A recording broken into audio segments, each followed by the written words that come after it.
René, siguiéndote un poco en tus redes sociales y conociéndote, bueno, en lo particular te conozco de Canacintra, mucho de lo que te distingue o te caracteriza es la forma en la que manejas tus relaciones públicas.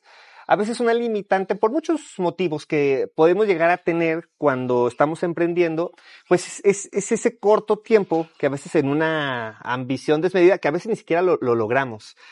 Sacrificamos de tiempo tanto familiar como incluso para generar estas relaciones con los amigos, con nuestros propios hobbies. La pregunta es, estas relaciones públicas, estos amigos, compañeros de vida, ¿cómo te han funcionado para ese éxito empresarial que hoy tienes?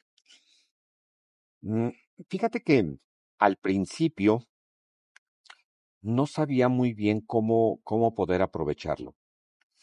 Sin embargo, el tiempo te va dando las pautas y conociendo a las personas.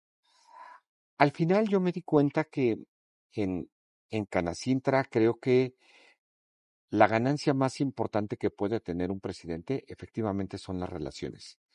Empiezas a conocer a diferentes empresarios, sabes cómo piensan, sabes a qué se dedican, eh, tienes que proyectar la confianza que necesitas para poder empezar a generar negocios con esas personas o con otros, ¿sí? Como tú dices, el tema de las redes sociales incluso, pues hay que mostrarse lo que es, auténtico, ¿sí?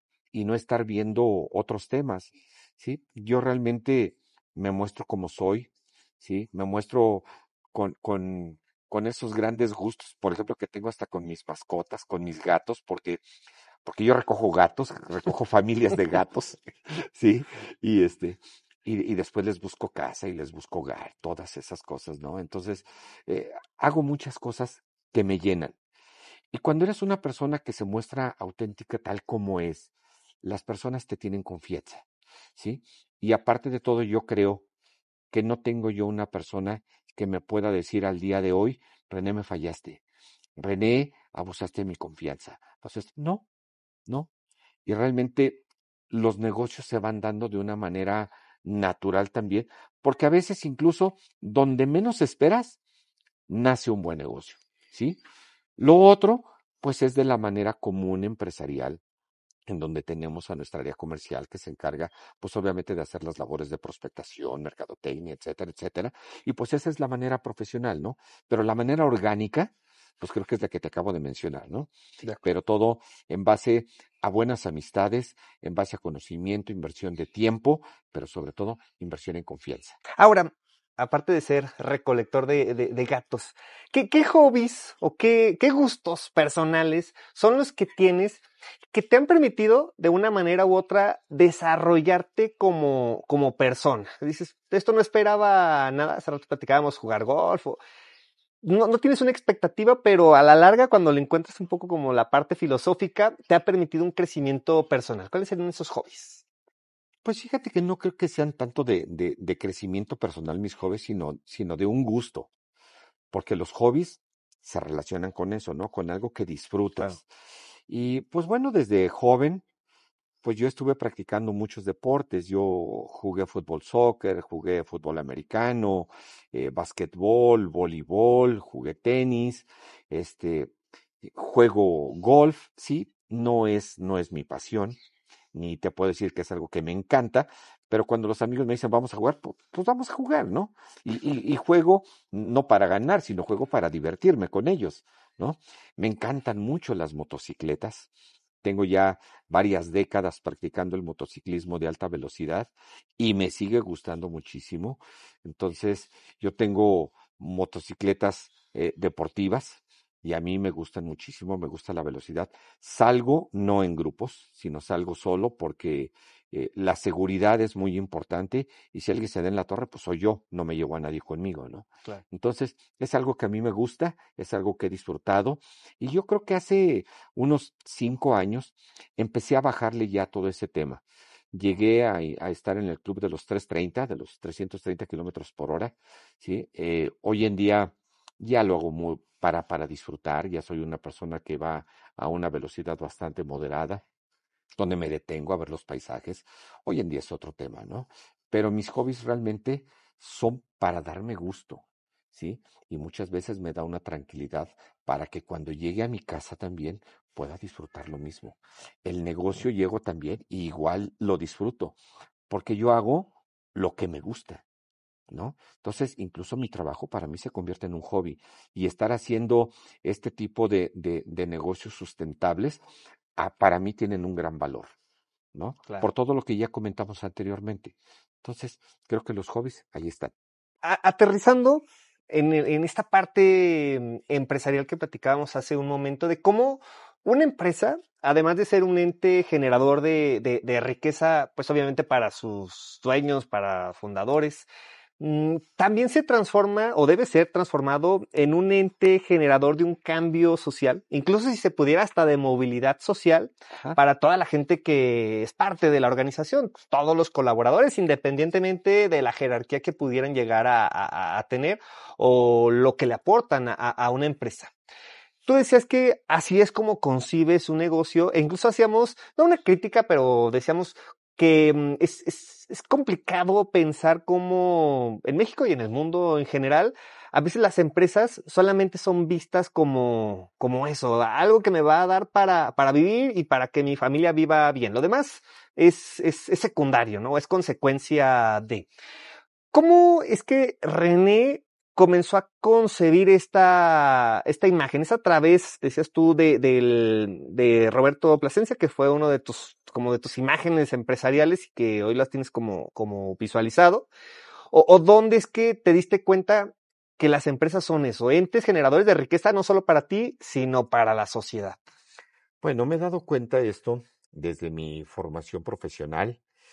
Me di cuenta desde luego en las empresas que trabajé y sí, con don Roberto fue una gran influencia y puedo decirle que fue mi maestro en todos estos temas. Eh, una empresa no solamente tiene el objetivo de generar riqueza, porque una empresa te lleva a que seas un empresario. Y el ser un empresario no significa a que te llenes de avaricia y que solamente te llenes los bolsillos, ¿sí? Conozco muchas en donde es el empresario rico y las empresas pobres, ¿no? En donde el empresario muy rico y sus empleados pues están en una doble nómina, en donde no se les paga adecuadamente, en donde no tienen las prestaciones a veces ni siquiera de ley, etcétera.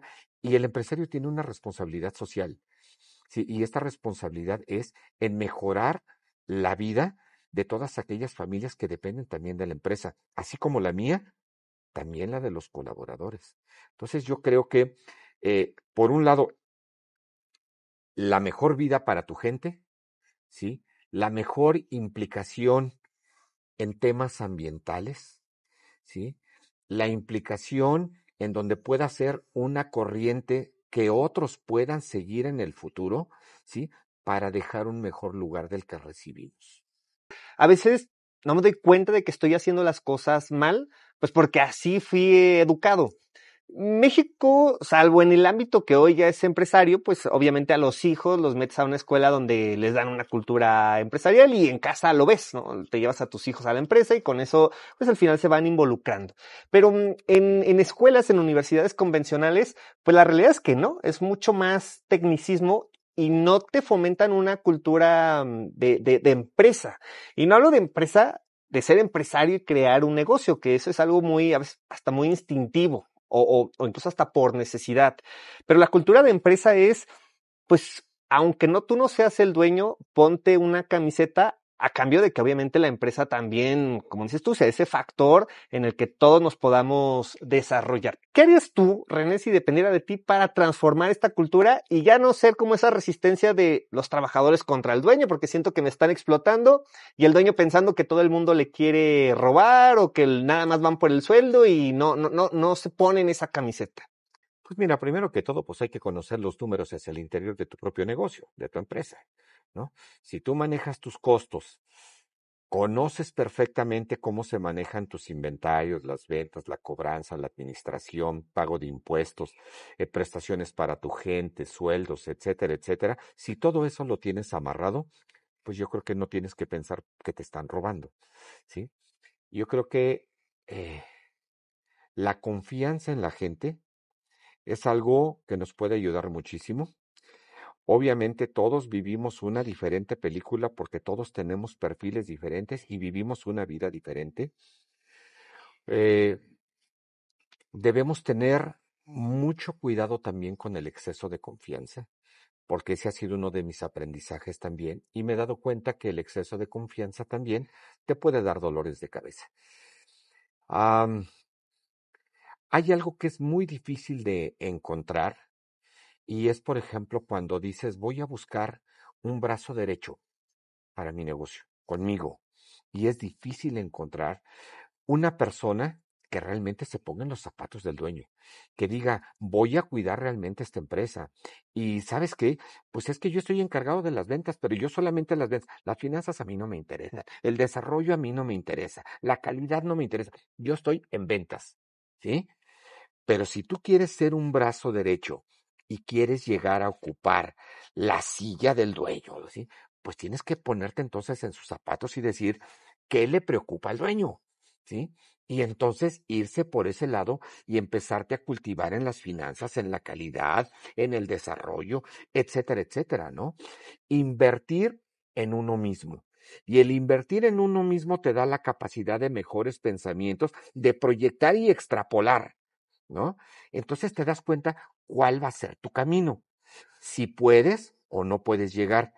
Cuando tú ya te ganaste la confianza de esa persona para quien tú trabajas y que dices, comparto, comparto la ideología, comparto el objetivo y aparte comparto la responsabilidad, entonces encuentras un buen brazo derecho.